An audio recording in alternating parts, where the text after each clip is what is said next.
और कहीं ना कहीं एक ये भी बना हुआ है जो लगातार कयास लगाए जा रहे हैं कि देवेंद्र फडणवीस के नाम पर ही अंतिम मोहर लग सकती है, लेकिन वो सब कुछ थोड़ी देर बाद तस्वीर साफ हो जाएगी। विधायक दल की बैठक अब से कितनी देर बाद शुरू होने जा रही है? देखिए, विधायक दल की बैठक का जो समय था वो 11 बजे का था, लेकिन 11 बजे से बहुत पहले ही, आधे घंटे पहले निर्मला सीतारमण पहुंच गई थी, विजय रूपाणी पहुंच गए, फडणवीस पहुंच गए। तो ये माना गया कि इस बैठक के पहले जो है जो कोर कमेटी की बैठक है, बीजेपी कोर कमेटी की बैठक है, जो कोर कमेटी के मेंबर्स है उसमें वो उस बैठक में शामिल होंगे। उस बैठक के बाद जो बाकी विधायक दल की बैठक है वो की जाएगी, जिसमें तमाम विधायक, निर्दलीय विधायक सभी बैठक में शामिल होंगे। तो कोर कमेटी की बैठक लगभग खत्म हो चली है। 10 मिनट के बाद जो विधायक दल की बैठक है वो की जाएगी। और आपको याद होगा प्रियंका, जब मध्य प्रदेश में शिवराज सिंह चौहान के चेहरे पर चुनाव लड़ा गया, लेकिन जब नतीजे आए उसके बाद से जो उठापटक चली, वहां पे शिवराज सिंह चौहान को मुख्यमंत्री नहीं बनाया गया, उन्हें केंद्र में बुला लिया गया। हमने राजस्थान में भी कुछ ऐसा ही देखा था। तो 2-3 राज्य हमारे सामने एग्जाम्पल है ऐसे, जब बीजेपी ने मुख्यमंत्री के चेहरे पर चुनाव तो लड़ा, लेकिन मुख्यमंत्री का चेहरा बदल दिया चुनाव के बाद। तो ये सरप्राइज देने की जो बीजेपी की कला है हर चुनाव के बाद, अब महाराष्ट्र में वो दिखेगा या नहीं दिखेगा, ये अपने आप ही दिलचस्प हो जाता है। क्योंकि अगर महाराष्ट्र की जब हम बात करते हैं तो एकनाथ शिंदे के बाद अगर किसी का चेहरा था सरकार के तौर पर तो फडणवीस का ही था। और चूंकि बीजेपी अब यहाँ पे बड़े भाई की भूमिका में है, बीजेपी के पास 132 सीटें हैं।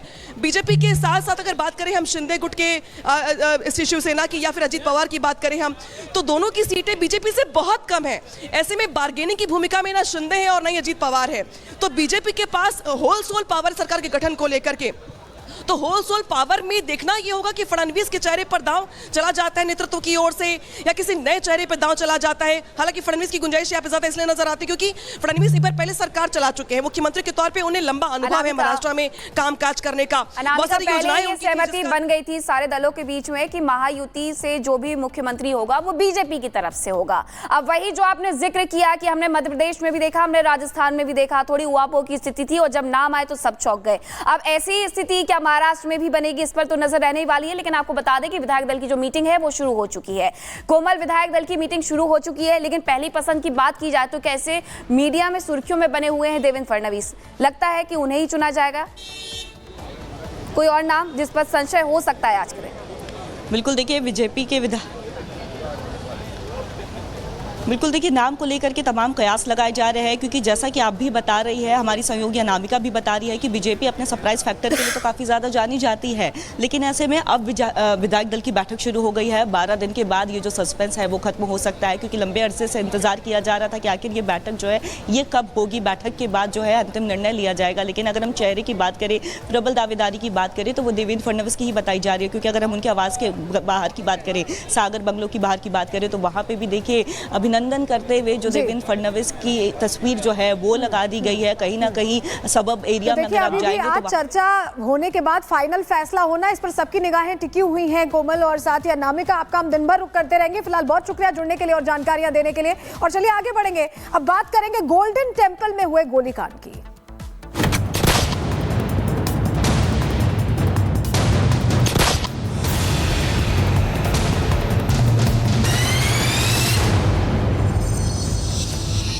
इस बीच बड़ी खबर आ रही है अमृतसर से, जहां आपको बताएं सुखबीर सिंह बादल पर जानलेवा हमला करने वाले स्वर्ण मंदिर परिसर में गोली मारने की उन पर कोशिश की गई है। सेवादारों ने हमलावर नरेंद्र सिंह को पकड़ लिया है। पुलिस फिलहाल पूछताछ कर रही है। सुखबीर सिंह बादल जो सेवादारी कर रहे थे, उन पर अचानक अटैक होता है, ये बड़ी जानकारी आपके सामने रख रहे हैं। और इस बीच आपको बताएं कि हमलावर शख्स को पकड़ा गया है, नरेंद्र सिंह, जिसकी पहचान हुई है, जिसको लेकर अब पूछताछ का दौर चल रहा है। तो स्वर्ण मंदिर के अंदर ये घटना होती है।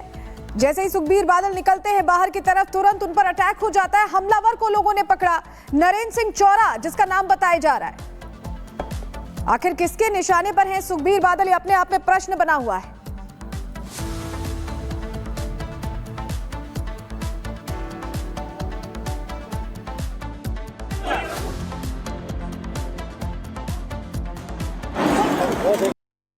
ਇਹ ਗੱਲ ਆਪਾਂ ਇਨਵੈਸਟੀਗੇਸ਼ਨ ਦਾ ਪਾਰਟ ਆ, ਉਹ ਆ ਜਾਏਗਾ ਸਾਹਮਣੇ। ਕੋਈ ਵੀ ਜਿਹੜਾ ਐਂਗਲ ਹੈ, ਜਦੋਂ ਮੁਲਜ਼ਮ ਹੀ ਫੜਿਆ ਗਿਆ, ਉਹਦੀ ਇਨਵੈਸਟੀਗੇਸ਼ਨ ਸਾਰੀ ਗੱਲ ਰਿਵੀਲ ਕਰੇਗੀ। ਦੇਖੋ ਬੜੀ ਸਿੰਪਲ ਗੱਲ ਹੈ, ਆਪਾਂ ਨੂੰ ਸਾਰਿਆਂ ਨੂੰ ਪਤਾ ਹੈ ਕਿ ਜਿਹੜਾ ਕ੍ਰਿਮੀਨਲ ਬੈਕਗ੍ਰਾਉਂਡ ਦਾ ਬੰਦਾ, ਉਹਦਾ ਸਾਰਾ ਬੈਕਗ੍ਰਾਉਂਡ ਸਭ ਨੂੰ ਪਤਾ ਹੈ। ਉਹਦੀ ਜਿਹੜੀ ਇਨਵੈਸਟੀਗੇਸ਼ਨ ਹੈ ਉਹੀ ਸਾਰੀ ਗੱਲ ਅੱਗੇ ਰਿਵੀਲ ਕਰੇਗੀ ਕਿ ਡੀਪਰ ਕਨਸਪੀਰੇਸੀ ਕੀ ਹੈ ਜਾਂ ਨਹੀਂ ਹੈ।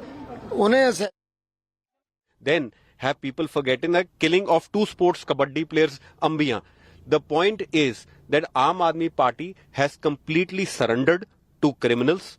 The question is, what is the nexus between Aam Aadmi Party, Kejriwal, Bhagwant Mann government and with these extremists and criminals? Why has crime increased in Punjab since Aam Aadmi Party has taken over? I think Mr. Bhagwant Mann should immediately resign from the post of Chief Minister, because every Punjabi today is asking the question, is Punjab slipping into the dark times under Kejriwal Bhagwant Mann government? Sir कैसे देखते हैं आप? तो देखिए, सीधे तौर पर अब भगवंत मान की सरकार के ऊपर सवाल उठाए जा रहे हैं और आप सुन रहे हैं कांग्रेस के नेता जयवीर शेरगिल को, जिनका ये कहना है कि भगवंत मान को अपनी पोस्ट से इस्तीफा दे देना चाहिए। बीजेपी नेता सुखबीर सिंह बादल जी पे दिल दहलाने वाला जो हमला है बहुत चिंताजनक है। हर पंजाबी आज चिंतित है कि क्या पंजाब को आज फिर उस काले दौर की तरफ धकेला जा रहा है। सत्य तो यह है कि जब से केजरीवाल और भगवंत मान आम आदमी पार्टी की सरकार आई है, पंजाब एक गुंडों के लिए, हमलावरों के लिए और जो फिरौती मांगने वाले हैं उनका लिए एक खेल का मैदान बन गया है। केजरीवाल भगवंत मान ने वादा किया था पंजाब को विकास का गढ़ बनाएंगे, पर उन्होंने कानूनी व्यवस्था की धज्जियां उड़वा दी हैं पंजाब में। प्रश्न ये है, कितने और लोगों को अपनी जान जोखिम में और अपनी जान देनी पड़ेगी कि ये कुंभकर्ण वाली भगवंत मान और केजरीवाल सरकार की। बिल्कुल, ऐसी खबर पर हमारे संवाददाता ललित हमारे साथ जुड़ गए हैं। ललित, इस पूरे मामले में अब तक क्या कुछ कार्रवाई की गई है, क्योंकि लगातार अब राजनीतिक प्रतिक्रियाएं भी सामने आ रही हैं और भगवंत मान की सरकार के ऊपर सवाल उठाए जा रहे हैं कि जब से वो मुख्यमंत्री बने हैं तब से कुछ इस तरह की हलचल पंजाब के भीतर देखने को मिल रही है, कानून व्यवस्था की जमकर धज्जियां उड़ाई जा रही हैं। इस पूरे मामले में अब तक क्या कुछ कार्रवाई की गई है? देखिए, सबसे पहले आपको बता दें कि इस पूरे मामले में जो नारायण सिंह चौरा है उसको पंजाब पुलिस ने गिरफ्तार कर दिया है। फिलहाल पुलिस लगातार इस मामले की बहुत ही गंभीरता के साथ जांच कर रही है।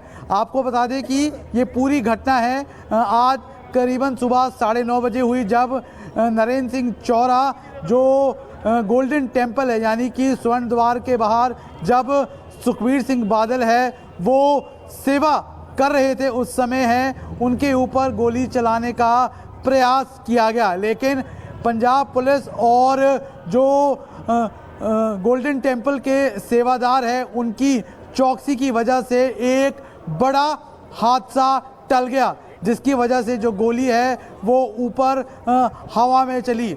आपको बता दें कि जैसे ही गोली की आवाज़ चली उसके बाद तुरंत नारायण सिंह चौरा को पंजाब पुलिस ने गिरफ्तार कर दिया है। उसके अलावा गोली चलने के तुरंत बाद ही जो सुखबीर सिंह बादल है उन्हें सुरक्षा घेरे में रख दिया गया है। तमाम तरह से पंजाब पुलिस के जवान, एंटी रॉयड पुलिस के जवान हैं, वो सुरक्षा घेरे में सुखबीर सिंह बादल को रखे हुए हैं। आपको बता दें कि अकाल तख्त द्वारा जो सुखबीर सिंह बादल को सज़ा सुनाई गई थी उसका आज दूसरा दिन था। सुबह करीबन 9 बजे सुखबीर सिंह बादल है वो स्वर्ण मंदिर परिसर में पहुंचे और उन्होंने नीले रंग का चोला और